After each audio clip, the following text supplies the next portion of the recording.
Hello everyone. अपने pending payments को लेकर आज हर इंसान दिन में कई बार सोचता होगा ना कि जो मैंने 5-6 महीने पहले काम किया था, काश उसका पैसा मुझे फरवरी या मार्च तक मिल जाता तो अभी इतने फाइनेंशियल प्रेशर्स नहीं होते। और आज की तारीख में हमारी टीवी इंडस्ट्री और फिल्म इंडस्ट्री के ऐसे कई सारे लोग हैं जिन्हें अपनी मेहनत के पैसों के लिए भीख मांगनी पड़ रही है, गिड़गिड़ाना पड़ रहा है और अपने सेल्फ रिस्पेक्ट की धज्जियां उड़ानी पड़ रही है।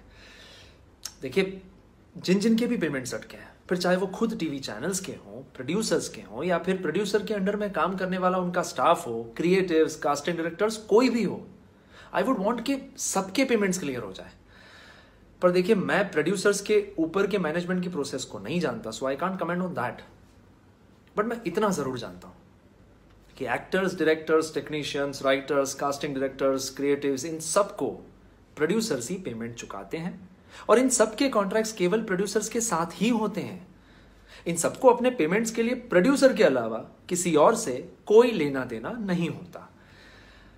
अब प्रॉब्लम यह है कि कुछ ऐसे प्रोड्यूसर्स हैं, हार्डली 5% इंडस्ट्री में, बट फिर भी वो हैं जिनकी वजह से आज कई लोगों को फाइनेंशियल क्राइसिस का सामना करना पड़ रहा है, बिकॉज इन्होंने कई लोगों के पैसे अभी तक नहीं चुकाए हैं। मैं इन्हीं सारे प्रोड्यूसर से विनम्रता के साथ इस वीडियो के जरिए कुछ कहना चाहता हूं। देखिए, आई अंडरस्टैंड कि अभी लॉकडाउन की वजह से पूरी इनकम फ्लो रुकी हुई है, पर जिन्होंने 5-6 महीने पहले या 8 महीने, 1 साल पहले काम किया था, उनके पेमेंट्स अभी तक क्लियर क्यों नहीं हो रहे? वो तो कब से ड्यू है ना, उसे अभी के लॉकडाउन से क्यों जोड़ा जा रहा है? कोई लेना देना ही नहीं है। बैंक अभी भी चालू है, ऑनलाइन ट्रांसफर्स तो आप कर ही सकते हैं, फिर भी इनका पेमेंट क्लियर क्यों नहीं हो रहा है? मान लीजिए किसी प्रोड्यूसर के सेट पर कोई इंसान लेट पहुंचता है और उसकी वजह से प्रोड्यूसर को नुकसान उठाना पड़ता है, तो प्रोड्यूसर उसके पैसे काटते हैं ना। पर ठीक उसी जगह जब उस इंसान को प्रोड्यूसर लेट पेमेंट चुकाते हैं, तो लेट पेमेंट के साथ क्या उस पर इंटरेस्ट भी चुकाते हैं?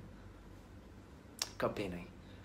एथिकली देखा जाए तो ऐसा रूल भी होना चाहिए ना।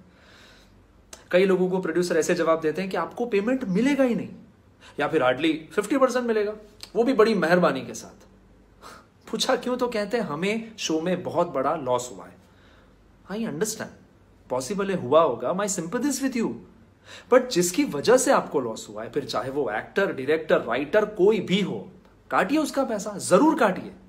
पर जिन्होंने अपनी प्रोफेशनल जिम्मेदारी बखूबी निभाई है, टाइम टू टाइम सारा काम किया है, उनकी क्या गलती? वो लोग आपका लॉस क्यों भुगते हैं? अगर आप बहुत बड़ा प्रॉफिट कमाते तो क्या इन सब में बांटते? कभी नहीं। तो फिर आप लॉस इन सब में कैसे बांट सकते हैं? फॉर्चुनेटली 95% प्रोड्यूसर जो इंडस्ट्री में है ना, वो अपनी जिम्मेदारी बखूबी समझते भी हैं और निभाते भी हैं। They are the real producers. उन्हीं की वजह से इंडस्ट्री चलती है। वो जानते हैं कि अपनी यूनिट को टाइम टू टाइम पेमेंट देना कितना इंपॉर्टेंट होता है। पॉसिबल है उन्होंने भी पास्ट में कई सारे फेलियर्स देखे होंगे, लॉसेस झेले होंगे, पर देखो, they managed well, they paid everybody और अकेले डट के सामना किया सारी डिफिकल्टीज का, and they survived. Not only survived, they are successful and stable in the industry. उनकी एक आवाज पर पूरी यूनिट 24/7 उनके साथ खड़ी हो जाती है। क्यों? ये मान और सम्मान उन्होंने कमाया है। मैं इन 5% प्रोड्यूसर्स जिनकी वजह से आज बहुत लोग फाइनेंशियल क्राइसिस का सामना कर रहे हैं, प्लीज प्लीज ये 95% रियल प्रोड्यूसर्स, ऑनेस्ट प्रोड्यूसर से कुछ सीखिए। आप उनसे सीखिए कि एक्चुअल में रियल प्रोड्यूसर होता कौन है, बिकॉज आई एम श्योर वो तो नहीं होता जो हर बार एक घिसा पिटा टिपिकल रीजन दे दे कि हमें ऊपर से पेमेंट नहीं आया है, हमें रुकना पड़ेगा, हम कुछ नहीं कर सकते, वी आर हेल्पलेस। मतलब जब पैसा काटना होता है तो प्रोड्यूसर खुद डिसाइड करता है, और जब पैसा चुकाना होता है तो ऊपर वाली अथॉरिटी के भरोसे बैठना पड़ेगा। ये तो अनफेयर हुआ ना।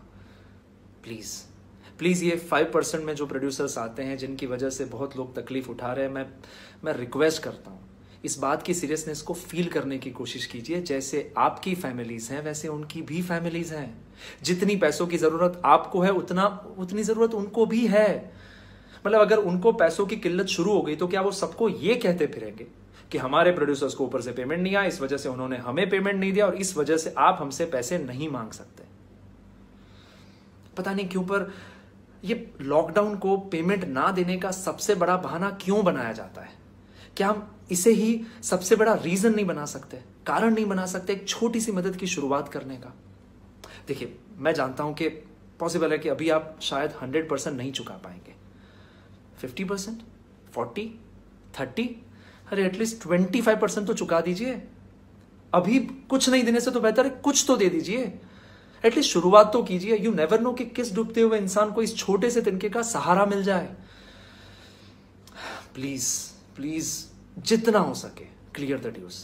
देखना, इतनी दुआएं मिलेंगी, इतने ब्लेसिंग्स मिलेंगे ना कि ये कोरोना वायरस जैसी कोई भी चीज आपका कुछ नहीं उखाड़ पाएगी। इतना पुण्य मिलेगा आपको।